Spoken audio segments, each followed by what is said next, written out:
रुद्रप्रयाग जनपद के भीरी में सेवा सुशासन एवं समर्पण अभियान के तहत जन जन की सरकार जन जन के द्वार कार्यक्रम का आयोजन किया गया। राजकीय उच्च माध्यमिक विद्यालय में लगे शिविर में विभिन्न विभागों ने स्टॉल लगाकर केंद्र और राज्य सरकार की जन कल्याणकारी योजनाओं की जानकारी दी। स्वास्थ्य, कृषि, समाज कल्याण, उद्यान और बाल विकास विभाग ने पात्र लाभार्थियों को योजनाओं का लाभ भी प्रदान किया। शिविर में नशा मुक्त भारत अभियान के तहत नशा मुक्ति की शपथ भी दिलाई गई। कार्यक्रम के दौरान कुल 67 शिकायतें दर्ज हुई, जिनमें से 55 का मौके पर ही निस्तारण किया गया। मुख्य विकास अधिकारी राजेंद्र सिंह रावत ने ग्रामीणों को होम स्टे, फूलों की खेती, सब्जी उत्पादन, दुग्ध उत्पादन और पारंपरिक फसलों के माध्यम से स्वरोजगार बढ़ाने के लिए प्रेरित किया। वहीं उपाध्यक्ष चंडी प्रसाद भट्ट ने कहा कि सरकार की योजनाओं का लाभ अंतिम व्यक्ति तक पहुंचाने के लिए लगातार प्रयास किए जा रहे हैं।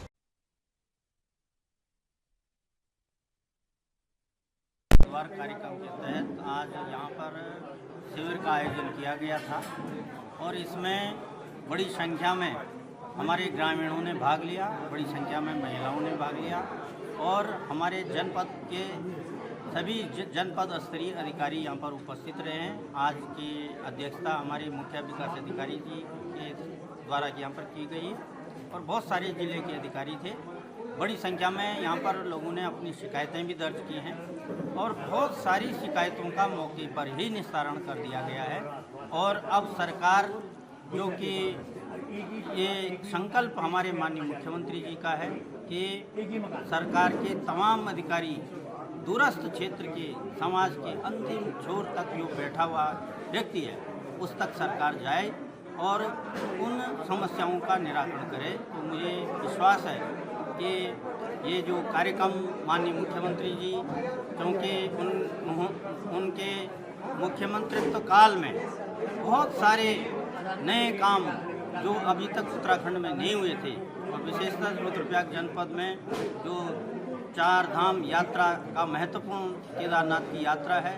और उन्होंने शीतकालीन यात्रा का शुभारंभ भी इसी जनपद से किया है, ओंकारेश्वर मंदिर से किया है। समाज कल्याण में पहले 60 साल से ऊपर केवल एक ही व्यक्ति को पेंशन मिलती थी। हमारे मुख्यमंत्री जी ने अब 60 साल से ऊपर एक ही परिवार के पति और पत्नी को भी पेंशन की नई व्यवस्था ये लागू की है। ऐसे बहुत सारे काम हैं और पर्यटन विभाग हमारा जनपद वैसे भी तीर्थाटन और पर्यटन के लिए जो है प्रसिद्ध है। यहाँ पर प्रतिवर्ष बहुत लंबी संख्या में जो है बड़ी संख्या में श्रद्धालु पहुँचते हैं, पर्यटक पहुँचते हैं और जो होम स्टे योजना माननीय मुख्यमंत्री जी का जो स्वर्णिम प्रोजेक्ट है जिसके तहत जो है बड़ी संख्या में जो हमारे बेरोजगार भाई हैं उनको स्वरोजगार के लिए प्रोत्साहित करने के लिए सरकार जो है होम स्टे को प्रोत्साहित कर रही है। उसमें अनुदान की भी व्यवस्था है और आज बहुत सारे गांव हैं, हम अंगुली पे गिन सकते हैं जिन गांवों में बड़ी संख्या में लोगों ने होम स्टे बनाए हैं और रिवर्स प्लान भी इसके उदाहरण के रूप में देखे जा सकते हैं। यहीं भीरी में एक हमारे मिश्रा जी हैं जो मुंबई में थे और उन्होंने सरकार के इस अवधारणा को साकार करते हुए भीरी में जो है एक बहुत बड़े अपने होम स्टे को आगे प्रमोट किया है और उनकी देखा देखी अब इस भीरी के कई हमारे युवा साथी भी जो है होम स्टे के माध्यम से स्वरोजगार कर रहे हैं। यहाँ देवरिया ताल है, यहाँ मधमेश्वर है, तुंगनाथ हैं, यहाँ जो है बड़े बड़े पर्यटक स्थल हैं और जब सीजन समाप्त हो जाता है, सीजन बंद हो जाता है, जब बाबा अपने शीतकाल में आ जाते हैं तो अब यहाँ पर जो है शीतकालीन यात्रा भी जो है सरकार के माध्यम से शुभारंभ हुआ है और इस वर्ष रिकॉर्ड यात्री जो है शीतकाल में भी यहाँ आए हैं और इस बार लोगों के चेहरे खिले हुए हैं, चाहे वो व्यवसायी हैं, चाहे वो घोड़े वाले हैं, डंडे वाले हैं, ठंडे वाले हैं, चाहे वो तीर्थ पुरोहित हैं, चाहे वो छोटे छोटे दुकानदार हैं, सब जो हैं इस रिकॉर्ड यात्रा से लोगों के जो है आजीविका बढ़ी है, लोग प्रसन्न हैं और मैं इस अवसर पर सरकार को धन्यवाद देता हूं। और आज सभी हमारे जितने अधिकारी यहाँ आए थे बहुत बेहतर आज का ये कार्यक्रम रहा है और हमारे अधिकारी भी बहुत तैयारी के साथ आए हैं और उन्होंने सरकार की योजनाओं को बहुत बेहतर ढंग से और बहुत बारीकी से जो है उन तक पहुँचाया।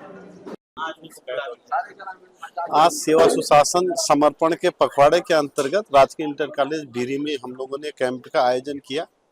जिसमें लगभग 150 से 200 लोग ने प्रतिभाग किया और इसके साथ साथ हमारे सारे अधिकारी यहाँ पे उपस्थित थे और लगभग 67 हमारे पास शिकायतें प्राप्त हुई, जिसमें हमने 55 शिकायतों का मौके पर ही निस्तारण किया। और इसके साथ साथ हमारे जितने भी विभागीय अधिकारी थे, खासकर चूंकि भीरी गांव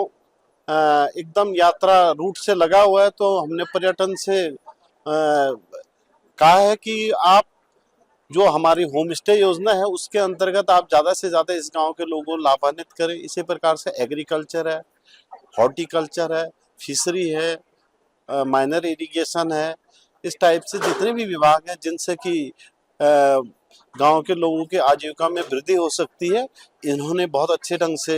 इन्हीं की स्थानीय भाषा में, क्योंकि यहाँ पे हमारी महिलाएं बहुत आयत में थी, तो इन्हीं की भाषा में, गढ़वाली भाषा में इनको समझाया, जिससे इनको काफ़ी योजनाओं से लाभ मिला है। और उम्मीद करता हूँ कि आने वाले समय में इस क्षेत्र के लोग ज़्यादा से ज़्यादा एग्रीकल्चर, हॉर्टिकल्चर, फिशरी और होम स्टे योजना के अंतर्गत लाभान्वित होंगे। Thank you. मेरा नाम विनीता देवी, ग्राम फेकू से,